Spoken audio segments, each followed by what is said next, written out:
Hi, everyone. Thank you for joining us today. And thank you, Cascade team, for orchestrating the event. I'm honored and excited to be part of Strategy Fest 2022. So I'll start off today with a little bit about myself, and I'll share an 8-step checklist that really captures tools and tactics and ideas and themes that I have really leveraged through my own career as I learned about strategy and practice strategy. And then finally, I'll leave you with a hopefully thought-provoking question or comment to consider. So I'm Sana again. In my day job, I am the Director of Global Loyalty Strategy at McDonald's Corporation. Outside of that, I am a mother of 2 young girls, and I'm completing my executive MBA from Kellogg next month, so I can't wait for that. Also, this may not be the opportune moment to say this, but I don't think I'm a strategy expert per se, technically.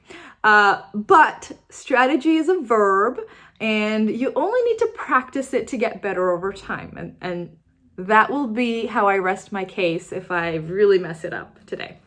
And I can tell you one thing regardless. I still have been very strategic through my entire life. I know I wanted, for example, a career at McDonald's that's long-term and enriching and fulfilling, and that I would be constantly learning and having fun. So I consciously pivoted myself through US operations, global technology, and global marketing strategy functions in my last, 8 cumulative years here. And there's still a lot to learn from this behemoth of a business. So I hope I can share some of those learnings with you, and I hope that we have fun, and I am really looking forward to the engaging conversational part of this later on as well. So what is strategy? Other than a deep philosophical question that sends most of us soul deep in self-reflection. Hopefully not. But I titled my session, Strategy is as Strategy Does. And what I mean by that is very simple. Strategy is a soaring vision broken down into long-term goals, broken down into medium and short-term action plans, brought to life by the sole power of people. So if it's to be successful, it can't just be the soaring vision, the blue sky thinking. Every step of that process needs to be equally important. And that's the only way it really grows your business and grows your people and helps you reach your goals. So the thinking part of it is really 10% of the work. And the remaining 90% of the work is activating your strategy. So I'll give you an example from one of my experiences with launching our loyalty program here at McDonald's in the last couple of years. So building the strategy, the program, and then executing my McDonald's rewards, our global loyalty program took Herculean efforts and unprecedented collaboration. Members from 5 global functions and over 20 global teams across the organization came together to create this feel-good, inclusive, engaging loyalty program that gives guests points for purchasing the food they love, and these points can be redeemed immediately for free food. The team really wrestled here with shaping an on-brand program that stays true to our values, our mission, and goals, that is globally consistent but locally flexible. It's valuable for guests, for franchisees, and for McDonald's as the business, that's operationally simple, and really improves our customer and crew experience. That's us baking the program construct, which really is the 10% of the work that I was talking about. Once that part was done, the remaining 90% of the work had just begun. And this is really where our team stepped on the gas. So from creating a new training simulator, crew incentive program, building an interdisciplinary loyalty hub and its processes, managing a brand new vendor, crafting multiple, market guides and manuals, developing a turnkey fraud plan, continually iterating on the program itself as we're growing the program.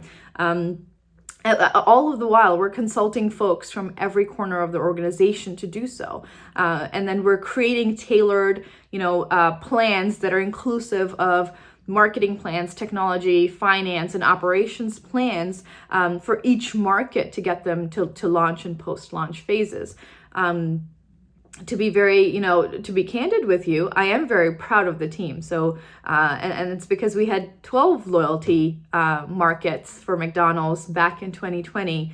And today I'm really proud again to say that we have 45 and growing. So we're now actually working on setting up a center of excellence to monitor the health of our global loyalty programs, to optimize and enhance their success, and then to activate a global loyalty community for us. And that's definitely, that's been the 90%. And if I was bad at math, I'd say a lot more than that. So let's get to how we can build these amazing strategies and have these strategic inputs and outputs, and how can we get all of our people in lockstep towards our goals and action plans.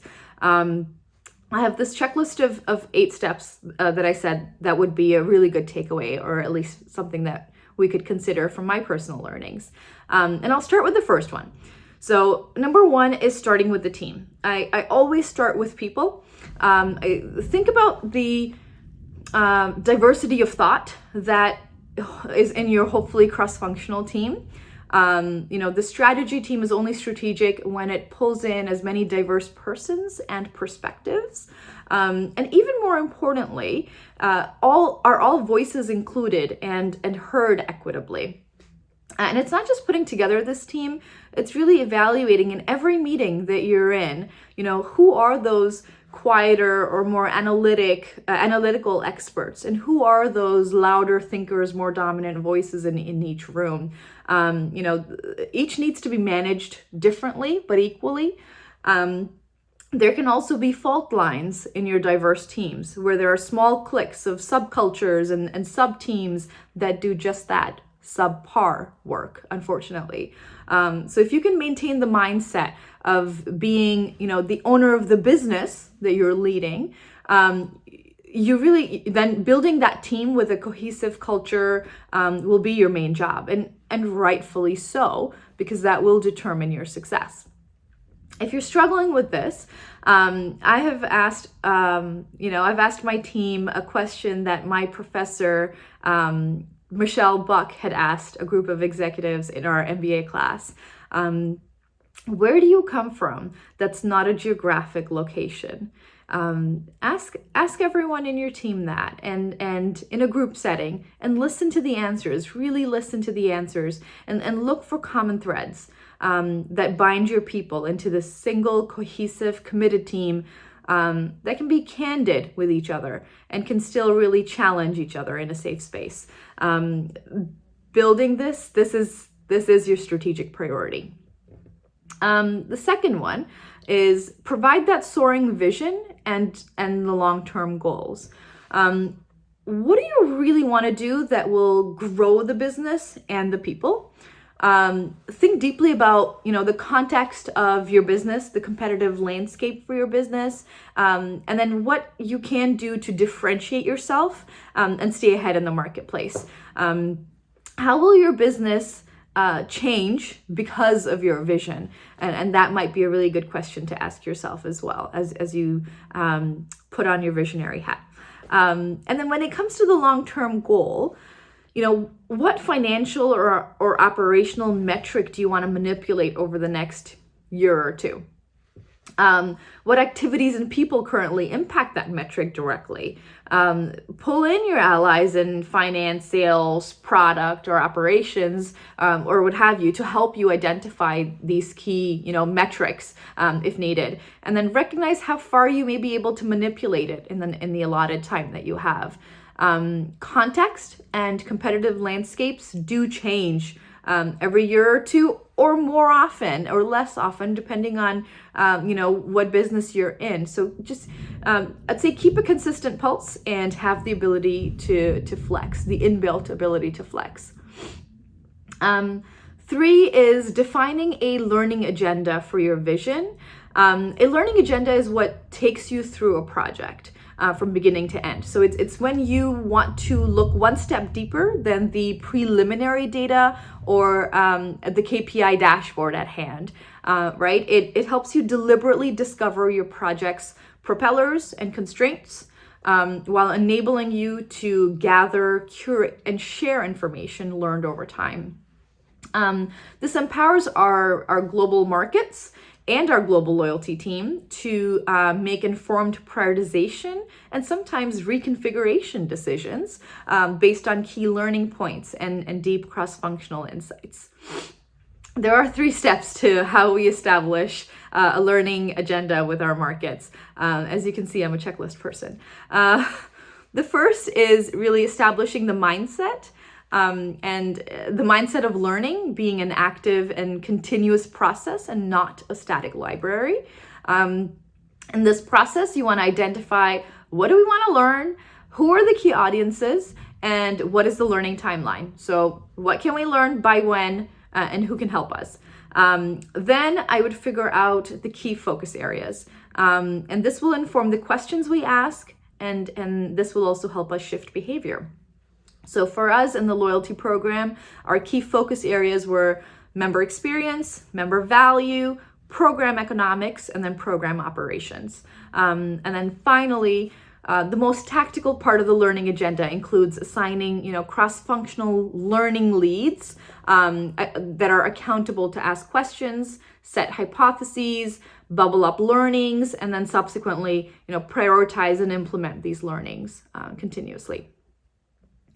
The 4th point I have here on my checklist is gain buy-in, negotiate, persuade, align, influence, whatever word you want to use. You need people who have bought into your vision and plan across cross-functional teams, leadership members, or steering committees, sponsors as your key stakeholders. As another one of my Kellogg professors, Sanjay Khosla would say, dissect the stakeholders you have so that you can identify the key decision makers, the circle of influence around each key decision maker, and then separately identify your key promoters versus detractors. And you'll need to figure out a plan to manage each of them respectively. The 5th item I have on here is figure out what not to do. And I know this is really important and a few of you are chuckling, but define what you're not going to do, call it out, and gain alignment on it just as you would for work that you are going to do. Until your business context and competitive landscape changes, and you can reevaluate, stick to not doing the things that are on your not to do list. Until then, the only things that should be driving your business are 1 or 2 major financial goals driven by 3 to 4 strategic, initiatives linked to under 10 instrumental tactics that are led and supported by the majority of your teams. It's the tried and true method for running a revenue generating business. So I will throw that out there. The 6th item on my list is activating your strategy by distorting your resources. And I choose the word distort very prescriptively. There are only 3 resources that you have: people, time, and money. Distort these towards your strategic initiatives.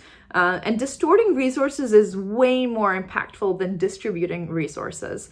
I say that because if you want extraordinary results, you'll need extraordinary amount of resources. And so it's something to consider if you are able to do so. The 7th item I have on the list is rally a crowd. Every leader may have that soaring vision that looks great, but a strategic leader recognizes the power of people and can generate enough voltage in terms of energy to bring swarms of people towards that vision, to follow the vision. People have to want to work towards that vision. So have a rallying cry that people across the organization can see, hear, feel, and can repeat when they're asked what they're working on.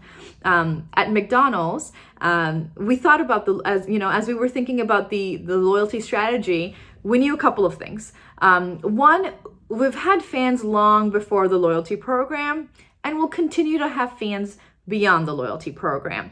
Loyalty was just a way for us to thank and reward our customers for their loyalty to us. Next, we knew that being an industry leader, we already had significant share of spend, which is transactions from our customers. We already had a significant share of mind or brand awareness from our customers. And what we're really after is a share of heart. So with the loyalty program, we're after our customers. We want to really bring our customers and crew from brand loyalty to brand advocacy, from transactions to relationships, from engagement to true connection. And what's our rallying cry? I have one for you. So it goes, build unbreakable relationships with our customers, driven by the world's largest, most engaging loyalty program. And every single one of our loyalty communication decks starts with this rallying cry. In every cross function, at every level, lowest to highest, and for anyone who ever asks for it. So anyone on the loyalty program knows what we're here for. We are here to build unbreakable relationships with our customers, and it's driven by the world's largest, most engaging loyalty program. And there's no questions about it. Everyone's rightfully aligned on that rallying cry. The final point I have on the checklist is keep on flexing. It's not just a cool word meaning to brag, but literally stay flexible. In the words of yet another famous Kellogg professor, Michael Wade, who transforms organizations for a living. Here's his list of 6 things for today's phygital world, where digital transformations are so normal and becoming so much of a necessity, actually. 1, it's progress is greater than perfection. Flexibility is greater than planning. 3, just in case is better than just in time. Number 4, empowerment is greater than hierarchy. So for hierarchy, let the leaders design and govern and update the organizational model. And let's empower the teams that we work with to set up, operate, and run the business. Number 5 is learning is greater than blaming. So, a learn-it-all will always do better than the know-it-all. And nobody likes to know-it-all anyway, so learn it all is better. And then finally, he said, resource modularity and mobility is greater than resource specificity. So in a fast-changing environment, for digital tools and resources we use, learn to know when the vertical part of the T in terms of expertise and knowledge is more important, and then the top of the T, where the breadth of knowledge is more important. And to be candid, it doesn't hurt to have an M, which is tools and resources with multiple areas of expertise. And that wraps up my checklist of 8 items and all the stories I had to tell. And all in all, let's take a moment to wrap up by asking ourselves a provocative question. How have you activated your strategy? Thanks so much for your time. I'm going to hand it back over. Bye.